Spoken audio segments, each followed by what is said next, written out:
Shalom, I'm Messianic Rabbi, Zev Porat, and welcome to Biblical Hebrew Foundation. And today I'm going to be speaking to you about where do you turn when trouble strikes? La'an atem ponim sheyesh bayut. There's a lot of choices, and people oftentimes turn to the wrong choice. And sometimes people don't know where to turn. They just feel helpless and hopeless. But there's only one place to turn to, and that's the Word of God, HaTanakh, the Bible. And the Tanakh, the Bible, is not just a book. It's the unfolding revelation of the mighty God, the King of Kings and Lord of Lords, Yeshua, Jesus. And what you'll find from Genesis to Revelation is that every word is true. If you believe that Yeshua, Jesus, is God, that He died on the tree on the cross for your sins, He rose on the third day, and by His blood you have full redemption of sins and eternal life, and no one makes it to the Father but only through Him. If you believe that, if you turn your life to Yeshua, to Jesus, if you're born again, then you have a promise. And it doesn't matter what you went through, it doesn't matter what you're going through, and it doesn't matter what you're going to go through. You have a promise and victory through Messiah Yeshua. And the only place to turn is the Word of God. The only place to turn is to Yeshua. Not like the promises of this world, but the promises of truth. He has infinite power. Yirmiyahu, Jeremiah chapter 32, verse 17. O Lord God, behold, you yourself have made the heavens and the earth by your great power and by your outstretched arm. Nothing is too difficult for you. God's power is supernatural. Where do you turn when you have problems? The Word of God. Yeshua said it with His own mouth. Matthew chapter 19, verse 26. Yeshua, Jesus, looked at them and said, with man, this is impossible, but with God, all things are possible. And sometimes when you're discouraged, you look at the Bible to try to find your solution. And that's what you should do. But sometimes you ask yourself, I don't know where to turn in the Bible. Where do I find the solution to my problem? That's why we have the Holy Spirit, the Ruach HaKodesh, who guides us. God's Word has every answer for every single circumstance in your life. Not some circumstances, everything. This is the divine revelation of the Almighty God.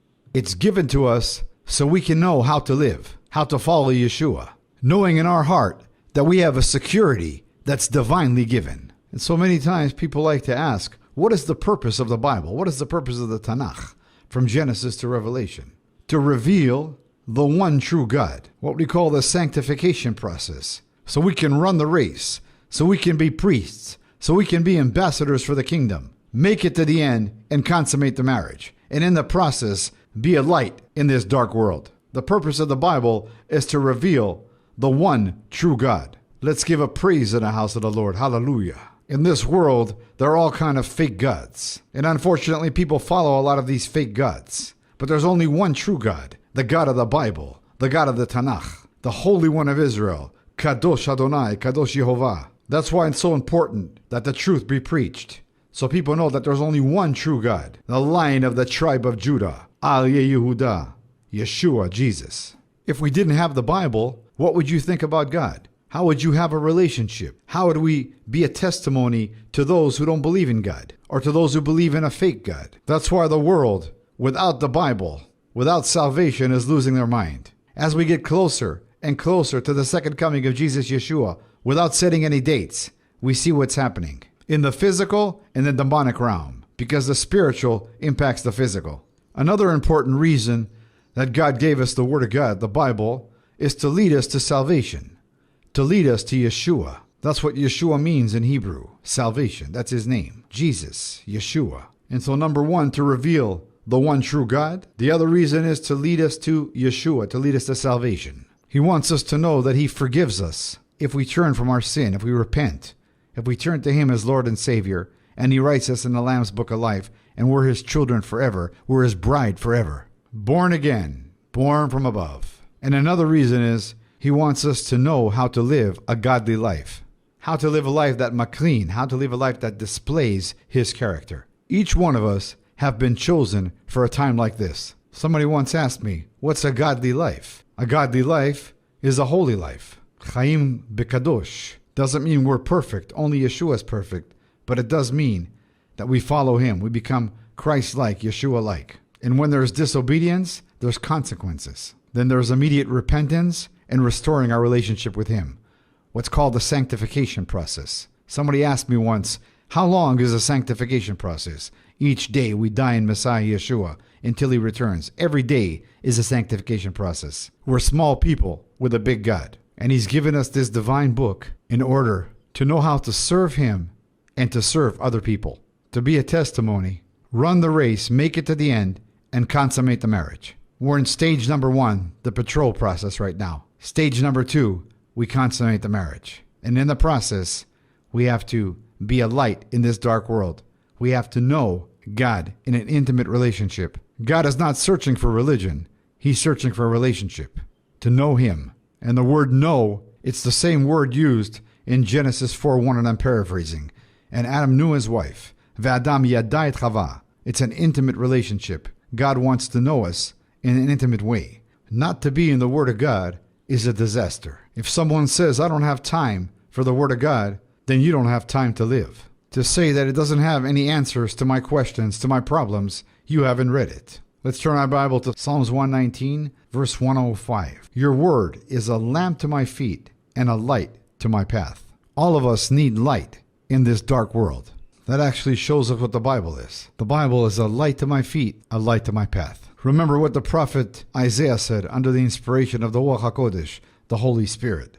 The grass withers, the flower fades, but the word of our God stands forever. Many times people want to change the Bible. They want to eliminate Bible verses. Here in Israel, when we preach the gospel, many times people don't want to read Isaiah 53. They say it's a forbidden chapter. The rabbis don't allow it.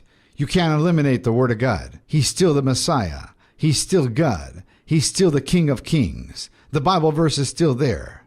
No one makes it to the Father but only through him. Other people want to change the Bible verses that speaks about sin. That's why it's so important that the gospel be preached. Every word from Genesis to Revelation. But you have to study yourself to be approved. So we have non-believers, especially here in Israel, that skip Bible verses, that are scared to read them because the rabbis have scared them. And even the Bible verses that they do read are under rabbinic interpretations. Another tool of the enemy to keep them away from the true gospel. And then we have those that believe in Yeshua, but search for prophets and teachers to suit what their itchy ears want to hear. We're living in the time of 2 Timothy chapter 4, verse 3. For the time will come when people will not put up with sound doctrine. Instead, to suit their own desires, they will gather around them a great number of teachers to say what their itching ears want to hear. That's why we have 5,000-6,000 prophets today on the book of Revelation, to suit what the itching ears want to hear. There's warnings all through the Bible about the false prophets. 2 Peter chapter 2, verse 1. Now there were also false prophets among the people, just as there will be false teachers among you. They will secretly introduce destructive heresies, even denying the master who brought them, bringing swift destruction on themselves. Matthew 7, verse 15. Beware of false prophets who come to you in sheep's clothing, but inwardly are ravenous wolves. Warnings all through the Bible about the times we're living in right now. That's why it's so important that we're grounded in the Word of God. That's why it's so important that the true gospel be preached. And one of the most scariest, dangerous Bible verses, Zechariah 13, verse 4. And it shall be in that day that every prophet will be ashamed of his vision. When he prophesies, they will not wear a robe of coarse hair to deceive. And when you read that Bible verse in the Hebrew, the context is clear. It's speaking about the robe of the priests. It's saying that those false prophets and false teachers will not wear the robe of righteousness. Depart from me, I never knew you. It doesn't matter who's proclaiming it and who's teaching it. Check the Word of God. Make sure it's preached and taught in context. If it's out of context, it's not from God. Study yourself to be approved, as the Bible says. The truth in God's Word is timeless. It's never outdated. Remember, time was created for us. God lives outside of time, eternity. The Bible, the Tanakh, is infallible. That means it's without error. When you read something in your Bible, it has an error in the translation, that error is not from God. That's from man. God's Word is perfect. Everything in the Old Testament is a shadow of the New. And everything from Genesis to Revelation is one book. Unfortunately, some of the translations that were done Some were done by non-believers, and some translations were done by those who just didn't understand the Hebrew or didn't understand the nuance of the Hebrew. Somebody once asked me, but I don't know Hebrew well. How am I going to find the error? The answer is it's not a language issue. It's a spiritual issue. If you study the Word of God from Genesis to Revelation, the Holy Spirit will reveal to you the error in the translations. There cannot and there is not a contradiction in the Word of God. Am I saying it's not good to study the Hebrew? No, it's very good to study the Hebrew. But if you don't know Hebrew, that doesn't mean that you won't understand the Bible. The Holy Spirit, the Ruach HaKodesh, will reveal to you the truth. There are many people here in Israel that speak Hebrew very well, but they don't have the Ruach HaKodesh, the Holy Spirit, and therefore they do not understand the Bible. Once again showing that it is a spiritual issue, not a language issue. I get into a lot of the errors in my book, Unmasking the Chaldean Spirit, and in my book, Blood Alliance. There's a lot of references and a lot of scholars that see the same thing. And I have references to those scholars in my books. The Bible also shows us and tells us God's unconditional love for us. That means God doesn't love us if He loves us, period. God loves everyone, but it's disobedience of man that brings him to destruction. God gave us a choice. John 3:16. For God so loved the world that He gave His only Son, that whoever believes in Him shall not perish, but have eternal life. God loves everyone, but you have to make a choice to follow Him. Ki ko ahav Elohim et haolam, ad ki natan et bno yechido, leman lo yuvad kol hama'amin bo, el ha'inchal chaye olam. That's John 3:16 in Hebrew. When I think about God's unconditional love, that's His nature. That's who God is.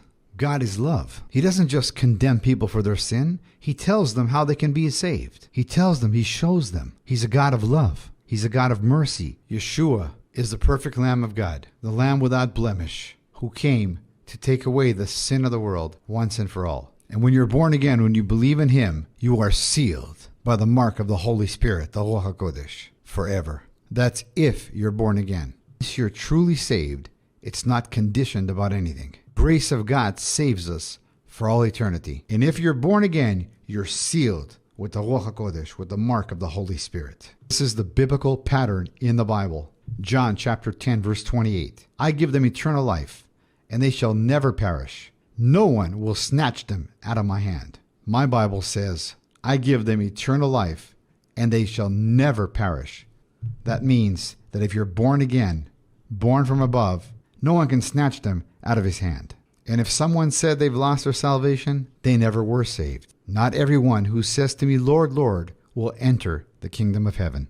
Paul says it like this: we are sealed unto the day of redemption, until the day He calls us home and we consummate the marriage as the bride of Yeshua. Man's biggest fear is death, but the Bible removes the fear of death. Huma'alim et pachad hamavet. The Bible removes the fear of death. As Paul said, absent from the body, present with the Lord. What does a lost person say? What do you think is going to happen to you when you die? What's going to happen to you when you live an ungodly life? Some people say, I'll just disappear. No, you won't. You're not reading the scripture. You're trying to work yourself away to get out of hell. The Bible says it's appointed for man to die once and then the judgment. If you're saved by the grace of God, absent from the body, present with the Lord. We thank God. We praise Yeshua for the Bible. We praise Yeshua for our salvation. If you're listening to this today and you've not given your life to Yeshua, to Jesus, today is the day of your salvation. You may be asking yourself, how long do I have until your next heartbeat? We don't know when that heartbeat is, but as long as your heart is still beating, you have time to call on Him as your Lord and Savior. If you believe in Yeshua, but not living a godly, obedient life, today is the day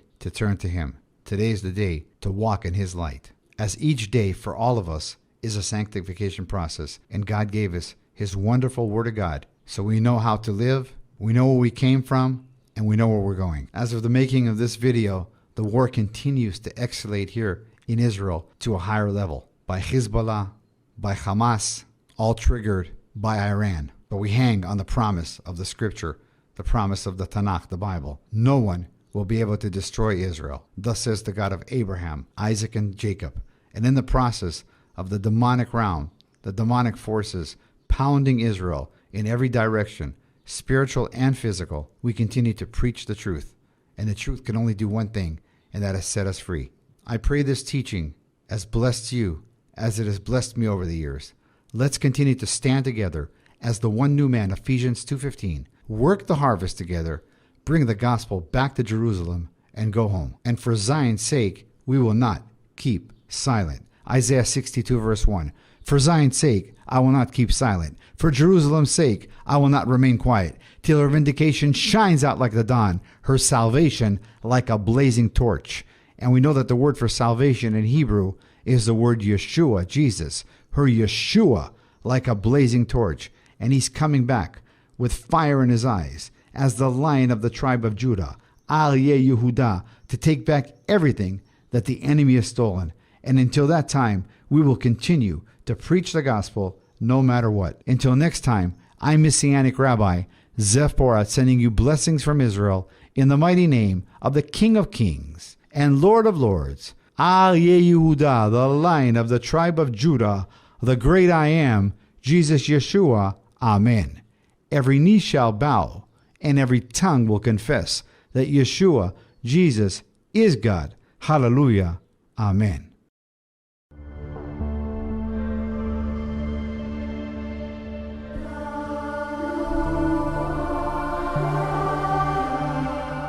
Those just joining us at home, I'm going to introduce this week's special guests. Born and raised in Israel, he served several years in the Israeli Defense Forces and is the founder and director of Messiah of Israel Ministries, Messianic Rabbi Zev Porat. Yay!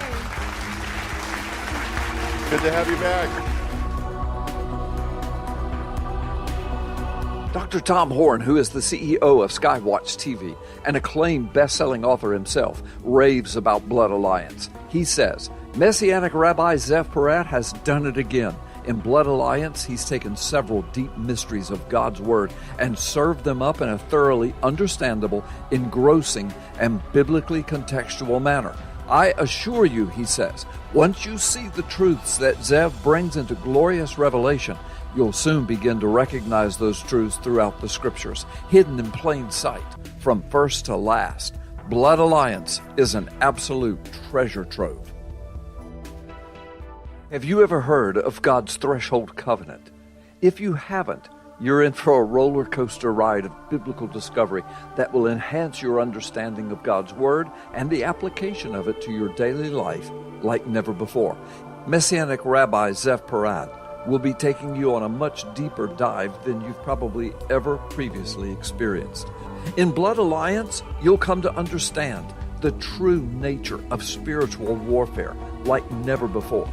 You'll uncover the biblical truth about long-held traditions that still assault God's truth and His grace to this very day, throwing massive doctrinal confusion into almost the entire modern Christian church world. Finally, learn the truth about the temple on the Temple Mount and what the Old Testament and New Testament clearly lay out for the last days. Shocking surprises await you. This truly is a life-changing book to the glory of Yeshua, Jesus.